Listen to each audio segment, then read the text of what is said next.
Hello and welcome to Web of Light. I'm Dr. Kevin. And I'm Angie Donahue. And we want to welcome you to this week's episode. First, we want to start by welcoming you to this week's episode to invite those of you who may be joining us for the first time to let us know. Send an email to either Angie at weboflight.com or to Dr. Kevin at weboflight.com. That's DRKEVIN. Let us know if your station has recently joined our family of stations or if you're just a new viewer. If you have topics you'd like to see us cover or people you'd like to see us interview, please let us know what it is. Today we're going to be reviewing or sharing one of the talks that happened at the Web of Light Expo Earth Day Weekend 2017 in Nashua, New Hampshire, where I was speaking, and we're going to get to that in just a second. Also, we have September 30th, October 1st of 2017 in Portsmouth, New Hampshire, the Web of Light Expo fall event in Portsmouth, New Hampshire, and we would love to see you there as well. So I'm on the hot seat today, Angie. You are. So I'm going to be starting us up here with, in a few minutes, you're actually going to be able to see Dr. Kevin, and when he was at our expo, and he was doing a talk on intuitive and psychic fundamentals of it so that you can use it properly. And so right now, I actually want to ask you a couple questions before we go on to that. Feel free. Whole beautiful space. When did you start doing talks of these types? Like, how did you get started in saying, well, I think I'm going to train people or talk to them about how to use your intuitive abilities? Well, it's very interesting because I started professional psychic work when I was 16. Mm-hmm. Ramona Garcia, right, who's somebody that we both know and who recently passed, leaving a gap in the metaphysical spiritual community, had me as part of her New England Traveling Psychics. And I didn't really, I kind of, I want to say made it up as I went along. Not that I made up the readings. Ramona was always very funny because basically she would just tell me to get out of my own way and open my mouth and things would fall out. Because I've been accused of having psychic vomit before, just blah, blah, blah, blah, blah, blah, blah, blah, blah, blah, blah, talking to people. And so I didn't have any mentors from, what do you need to be aware of? What are the pitfalls? I had some. I had Ramona Garcia. I had Joanne Aldridge, who was the first astrologer I ever worked with back in the mid 70s. I had Fran Bolduc, who was a woman that had a metaphysical library bigger than a lot of the bookstores I know have today. The small little metaphysical bookstores, her library in her house had more books in it, seriously. And she was a lifetime student. So, and these were the three women that all had a part of shaping my early psychic beginning, but no one ever sat down in an organized way and say, are you protecting yourself? Are you taking care of yourself? Are you, do you understand how the universe works? Do you know what the cosmic laws are? I mean, so I made some mistakes. I did some stumbles. I learned some things along the way and kept doing professional psychic work for only about 4 or 5 years at that point, and then went to college and became a real person. Yeah. Like my mother wanted me to be, and kind of left it behind. But people would seek me out, and I would try to share my experience. But when I started full-time after 12 years in the business community and degrees in business and psychology and all that stuff, one of the things that it came to me very early on, like the second class I ever taught was creating a psychic development class. And all I could think of was, what do I want to tell somebody, have someone understand so that they don't have to have the same pitfalls I did. It was a very tribe-like thing in the 70s when I joined the metaphysical spiritual community. Another mentor-ish or person I respected a lot was Sal Andrea, who had the mustard seed. Yes. Though she didn't really do a lot with the psychic stuff. So that being said, I really put together what would I want to teach and what would I have wanted to learn if I had had a teacher that sat down and said, here's some formalized lessons on your psychic abilities. Mm-hmm. And my first psychic development course was actually created with Dara Jane, who was my business partner at the time. And we sat down and we spent weeks with index cards figuring out what's really important. And even now today, I teach a psychic development class, 27 years later. And the still basic foundation has not changed. And it's still 30% knowledge and 70% experiential. But you're right, it has not changed, and that's something, but it's good to have the opportunity to have somebody to give you that insight. Yeah. And so now, all of you that are watching, sit back and enjoy. Get a little bit of insight on the fundamentals of psychic and metaphysical ability from Dr. Kevin on one of the tapings from our past expo. Enjoy. Okay. A lot of times, and I'm a big believer that 85 or 90% of the time that mental health issues have some root in psychic abilities gone wrong, misunderstood. For over 20 years, I was a full-body trance channel. I trance channeled all over Europe, the US. I channeled over 25, 30 different entities. Some of my books out there are the voices of those entities. The Lost Steps of Reiki, the channel teachings of Wei Qi, Experiment Earth, was 6 weeks out of my life where I was like constantly channeling all the time. Qi, the extraterrestrial, Simon Peter from the New Testament, Wei Qi, Jacob, the drunken Irishman, and bringing all this information about what was Atlantis, what was Lemuria, what were root races. And some of what I was saying was not the popular concept in the metaphysical spiritual community. So did I say, oh no, I'm wrong? Or did I say, guys, you can have that reality. I'm okay with you having it. I got this one. And it works for me. So do your psychic history. Try to understand, where did I come from? And how did that shape or mold me in a way that may interfere with me being all I'm here to be today? Okay, so there is a first step for you. So a second step. So the first step was what? What do you need to do? Breathe. Breathe. Breathe. Center. Come fully into you. Shut this off. And I teach a class called, Meditation for Enlightenment, Not Torture. How many people here think of meditation as torture, right? Like cramped legs, crossed, kind of going, my leg is falling asleep, two of my legs are falling asleep, my fingers are solid. Right? Isn't that meditation? No, actually, that can be meditation. You can have moving meditation.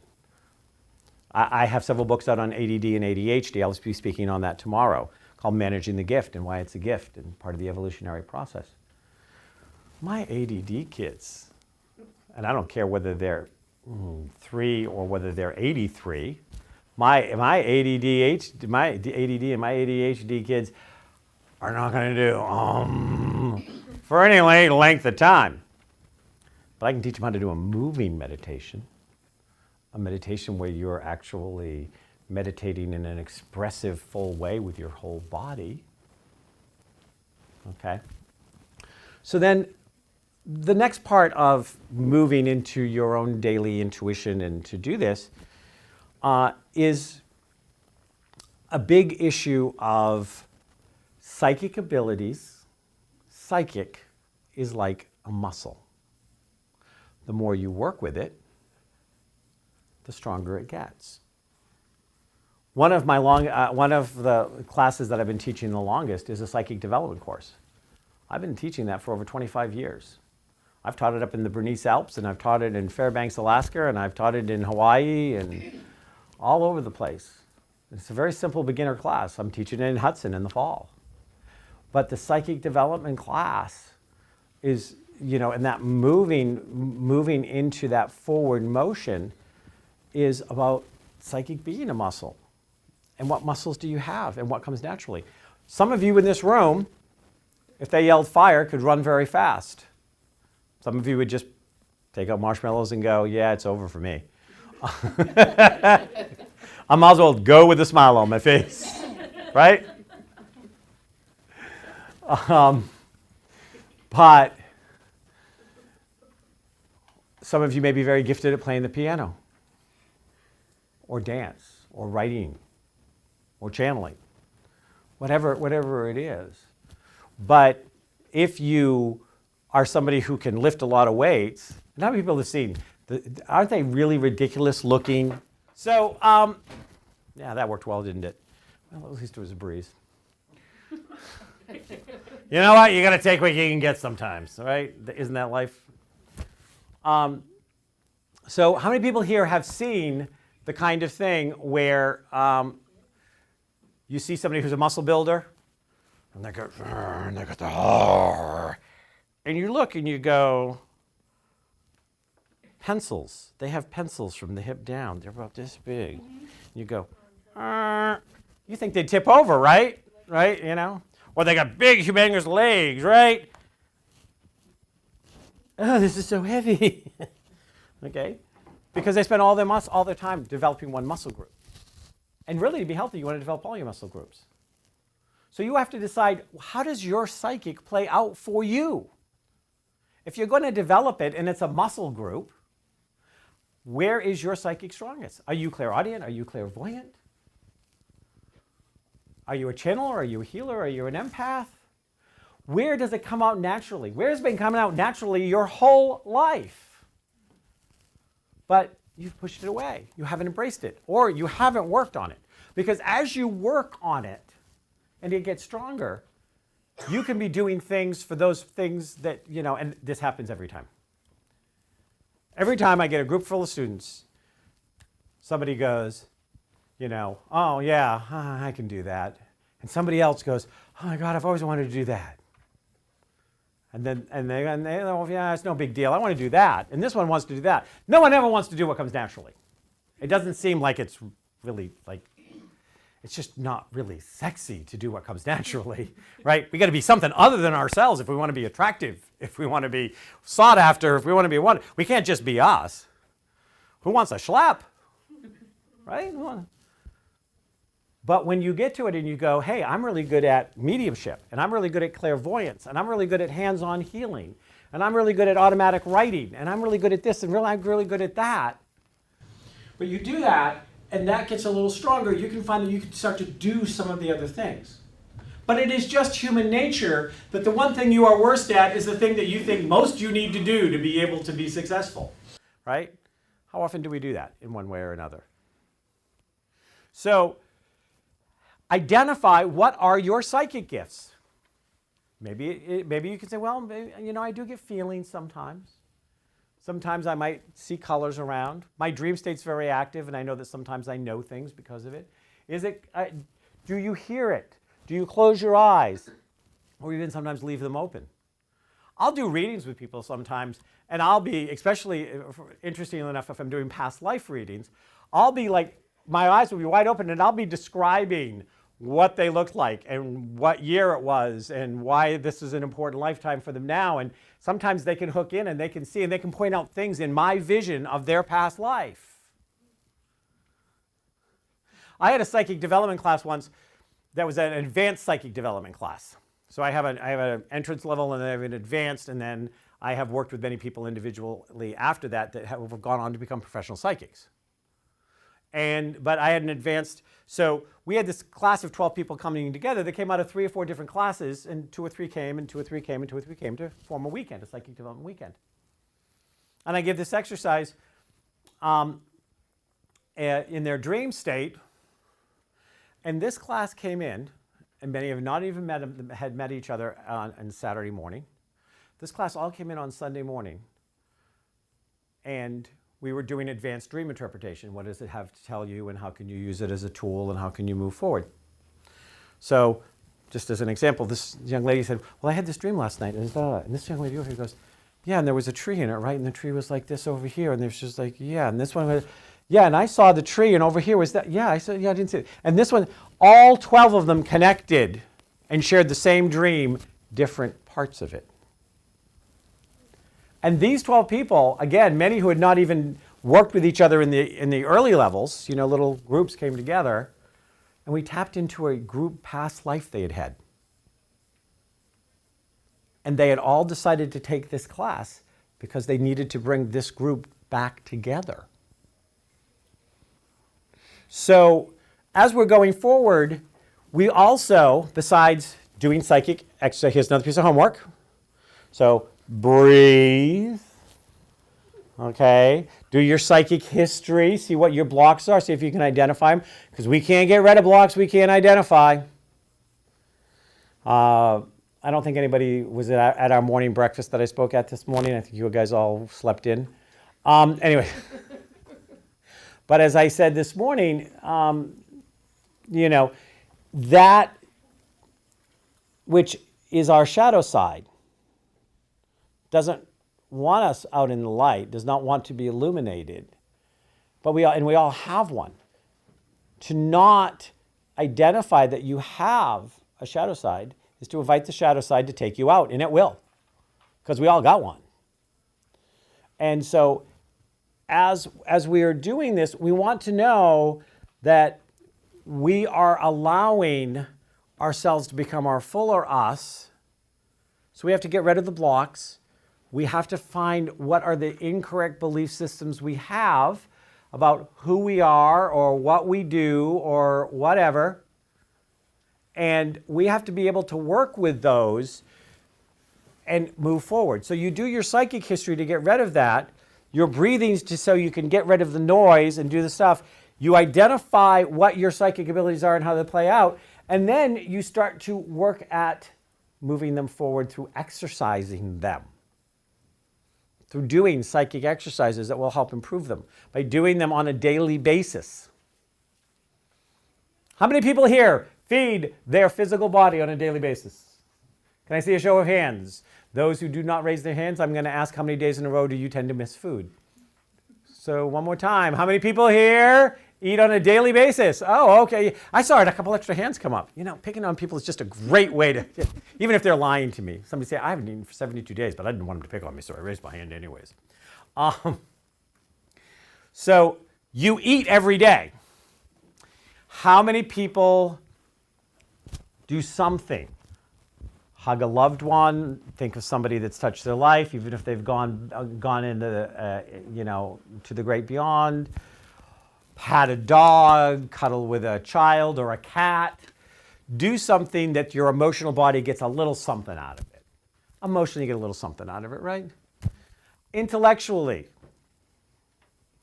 every day, something we learn, some little something we learn, something new we do.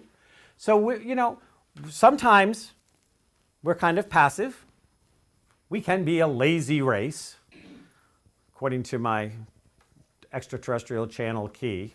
He talks about us being a lazy race sometimes. But we feed ourselves food, air, water. We feed ourselves emotionally. We find the things that make us feel good. Funny, even if you're depressed, you do. I know people that struggle with depression. But if you're a fly on the wall and you watch them, they will still do little things that feel self-nurturing. Sometimes it's self-abusive self-nurturing, but it still feels self-nurturing. Okay? But how often do we feed our soul? Do we take time every day and say, my soul is just as important as my brain, as my heart, as my body? Do we take time every day and say, my soul is the most important thing I can caretake? Your brain someday will go away. Your body still may be here when it does. Not a pretty way to go. But your body will go away. Your brain will go away. Your heart will stop beating and your emotions will pass into memory. But your soul lives forever. Your soul lives on forever. And yet, what do? We give it the biggest screw job. We ignore it. We let people think it's bad. We don't think we can express ourselves. We don't exercise it. We don't even buy it a Valentine's Day card. Right? When's the last time you bought your soul a Valentine's Day card? Hey, I love you. You're pretty neat. Look at all you bring to me. And because you bring all this stuff to me, look at all I can bring to the world. Because without being part of my life, being part of my daily life,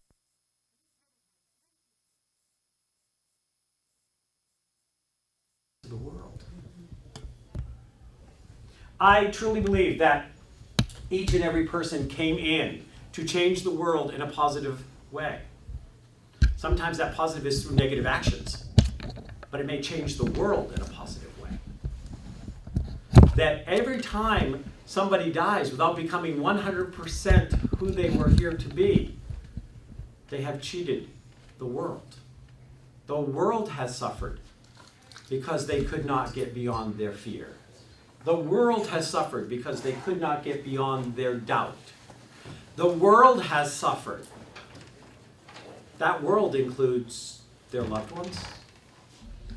That world includes children, animals, friends, and people that they will never meet who may have gotten affected if they had been out in the world being who they were here to be.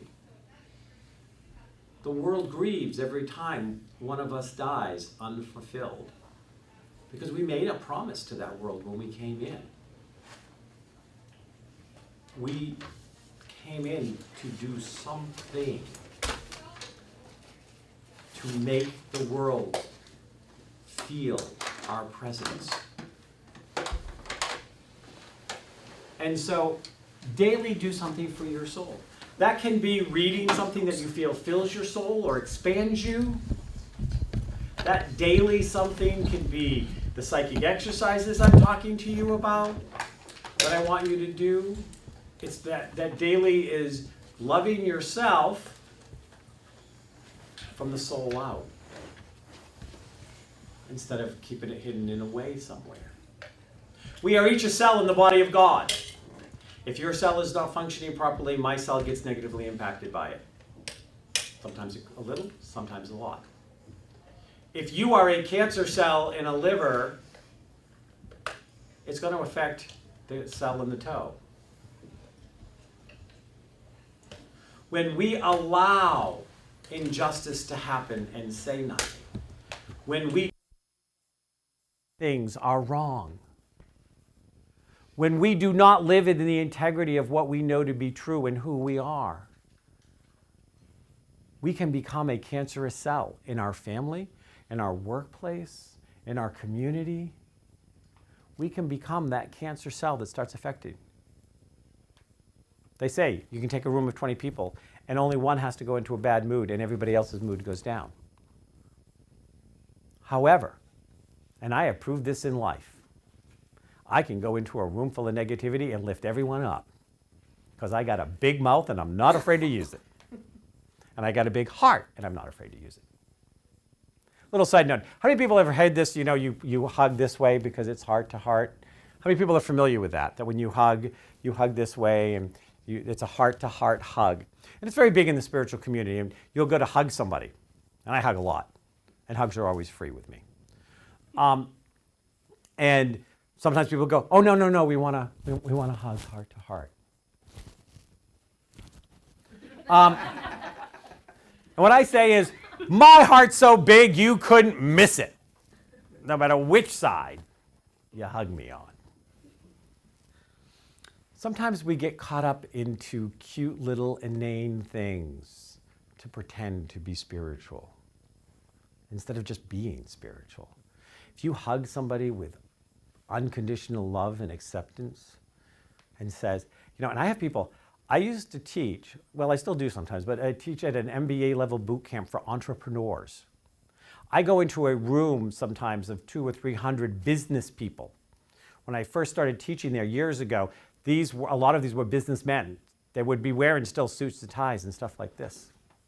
After I've been teaching there for a few years, I one day realized that I had all of these, men that were you would not think of as affectionate or cuddly or stuff like this, waiting in line for their Dr. Kevin hug in the restaurant before they would sit down, because I would have every one of them hug me.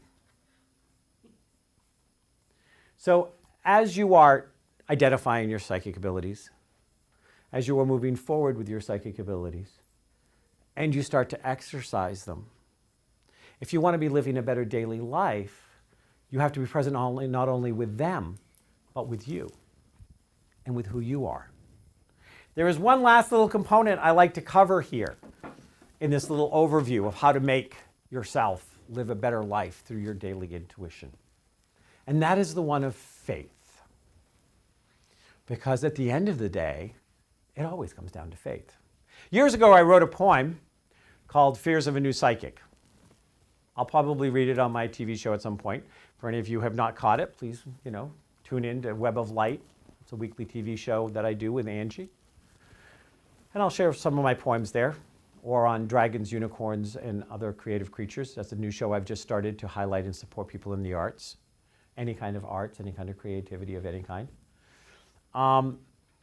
But, we've had this conversation before, is that, being psychic, being really obviously psychic and really obviously getting messages can be really scary sometimes.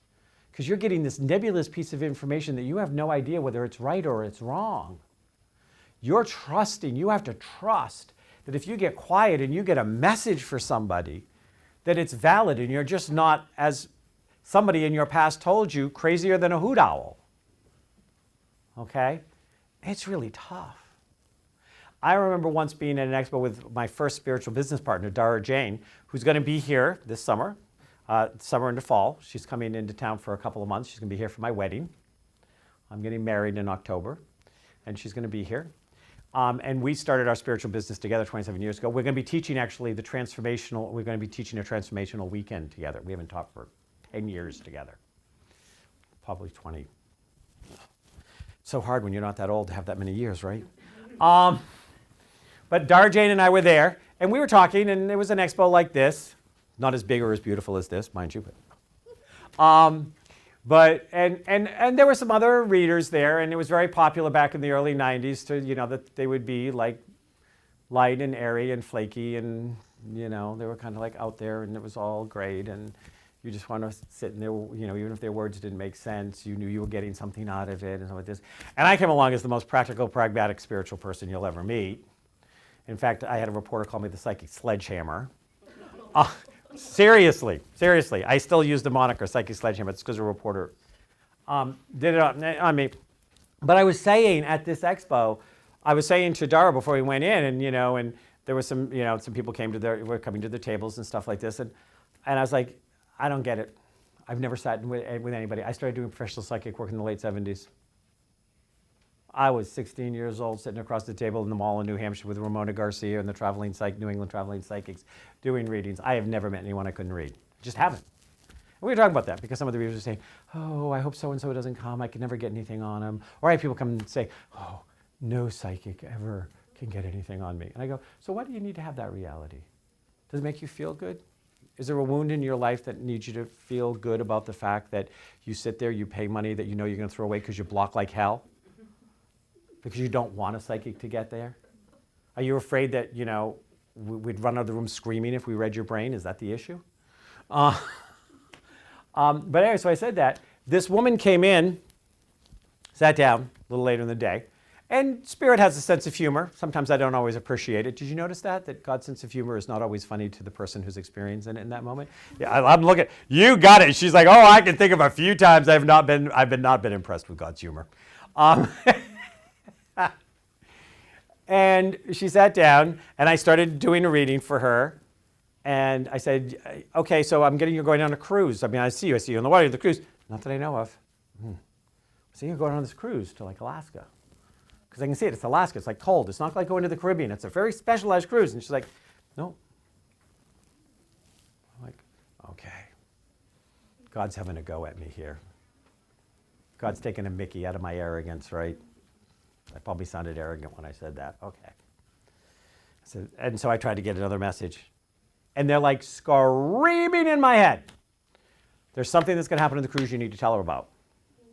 I'm like, okay. I said, well, honey, I'm sorry. I said, you're going on this cruise? You're going on this cruise. Maybe maybe I've just ruined an anniversary gift. Maybe I don't know. But I see you going on this cruise, and you need to know something that's going to happen on the cruise. And I told her, because Spirit was pounding in my head that this was important. I needed to get this message to this woman. My agreements are that if Spirit needs to get somebody to somebody, I will be the vessel for it, no matter what that message is. If you ever go to somebody that's a reader that says, oh, well, and I won't give you a negative message, don't give them your money. Sometimes, we all got to remember, the future's not in granite. Sometimes you sit in front of somebody with psychic abilities to get a reading, to get a piece of information so you can change the future. And if they don't tell you the negative stuff that's happening or could be happening or in process so you can be empowered enough to change it, they should be paying you to sit at their table. So all of this went on about 10 minutes into a 15-minute reading. I finally said, I'm sorry, you can have a reading with my partner, Dara Jane. You don't have to pay again. I apologize, I'm not getting, I'm clearly not getting you. She goes, oh no, 3 weeks I leave for a cruise in Alaska. My husband and I are going. I just wanted to see if I could get you to change your mind. Faith is so important. Now, I was a much younger man then than I am now, because we're talking 25 years ago this happened. And so my spirituality was very present, and it was very present in her face. When I jumped up, the chair fell behind me, and I said, get out! Now! Dora came running around the corner. What happened? I told her, and she said, you need to leave. He will hurt you. I bring up that whole story because you're going on a journey if you choose to follow some of these exercises, where sometimes people won't tell you when you gave them a correct intuitive message because they don't want it to be correct, because they don't want you to know, because they don't want you to have something that they don't think they have. Okay? And that will be wounded or hurt in some way and can't hear what you're saying. But you have to have the faith that if you do the right things, I teach all my students how to do protection statements and intention and motivation statements, how to be in a sacred space, how to deliver within their wheelhouse. I'm going to be speaking tomorrow, for those of you who are coming back, on growing a spiritual business and growing your path of self-mastery. I mean, this is very important because I have discovered because I've just been back in the area for about a year. And I found when I came back to the year that we've got some spiritual teachers out there that are saying, well, I have a way for you. I have the only way for you. You have to do exactly as I say. It has to be exactly how I do it. Run, run, run for the door. It's about you doing it your way and being supported to do it that way. But faith is always a part of it, because your faith will get shaken. You will have to say sometimes and have somebody like that woman. And the funny thing is, she got a really important message about something that was going to happen on the cruise, and she almost didn't get it because she was fighting with me. And if I wasn't as solid in my faith, that I know that when I deliver a message that there is something there for the person, and sometimes it's not obvious, sometimes it takes weeks or months before it makes sense, I wouldn't have delivered it. She would have missed that. And that can happen. So you have to be willing to have faith as a very big part of this journey. So I know I've only got a few more minutes. And so I'm going to tell you a quick faith story. I will be around the information booth for the rest of the day, obviously. And then I will be at the gallery reading tonight. Oh. Oh, Doctor. Hi, sex. Siri. How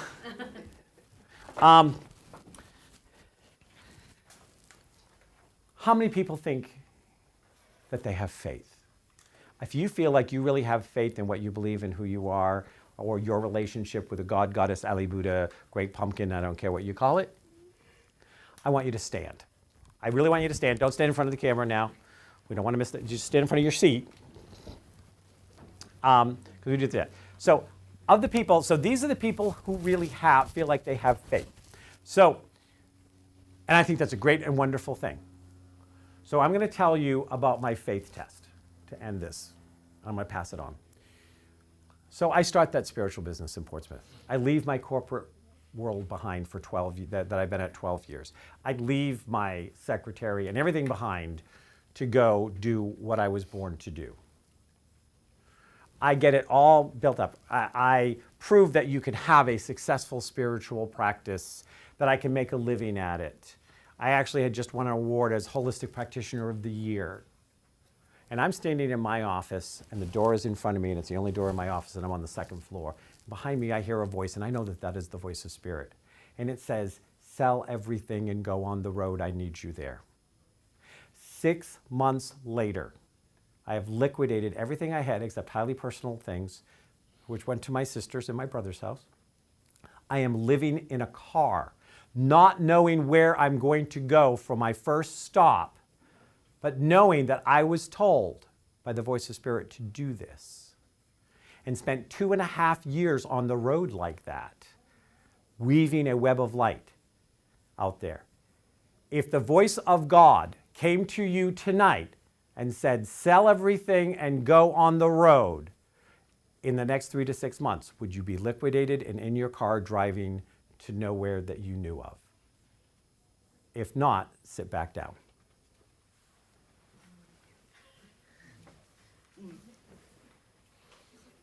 Good for you. And have you done that before? Actually, I'm in the process of a divorce. And quick story, when I got thrown out of my house and evicted, my first 2 months were all about getting back into my house and getting into my personal belongings. And as I went through this track, it's a spiritual track, I went through and found that it was much less important. And the more I go through, the more I found out the divorce was not about my wife, but about my spiritual journey with God and my faith. And every day I sit in meditation using Course in Miracles as my guide to go through on my spiritual journey forward. Good. Thank you so much for sharing. We are going to be wrapping this up now, because I know that if I, as the promoter here, are not on time and be respectful of what happens, that I'm setting a bad example. But I want you to think about that. And for those of you who sat down, and for those of you who didn't stand up, find a faith that is so strong that you would be in that car, like I was. In that time, I got to go, I went across the United States. I ended up going to all 50 states 2 or 3 times. I went into Europe, and I gathered and found people. Now, this is back in 93, 94, 92, 93, somewhere around there. And internet was not what it is today. And I kept on finding these little collectives of people who said, we feel like we're all alone. We get picketed by the local church if we get together out of a meditation, because meditation's from the devil. I got a woman pulling a gun on me, telling me that she was going to drive the devil out of town. I needed to leave because I was doing that. And was I thrilled? No. It was a nice gun and she took it with her. No. But what I can tell you is I knew it was going to be all okay. And that's faith. And if you want to develop your daily intuition, if you want to live a better life, if you want to be the person that you're here to be, whatever that is, God, Goddess, Ali, Buddha, Great Pumpkin, find faith. Thank you for coming. Namaste. Welcome back. So, how did I do? Did you like that? It was a very good talk. I know, right? Like, what is she going to say? It was horrible. Is that what you talked about? You can never speak at your own expo again. Actually, I will, I recommend that you all come back, and I'm sure that Dr. Kevin will be doing more of these in the near future at our other expos. But I also want to let everybody know that we do more in-depth work at our center, at the Wolf Center. Yep. And like I said at the talk in April, and send us an email. We already gave you the email addresses. But I will be teaching my psychic development course at the Wolf Healing Center in September. Mm-hmm. So if you want to take your psychic abilities to the next level, if you want to understand better how they work, you can check it out at weboflight.com. you go over to the Healing Center and you will see the class listed. So if you're interested in moving forward. And I think that's about it, isn't it? Yeah, we're going to call it a show. We're going to call it a show. Namaste. Namaste.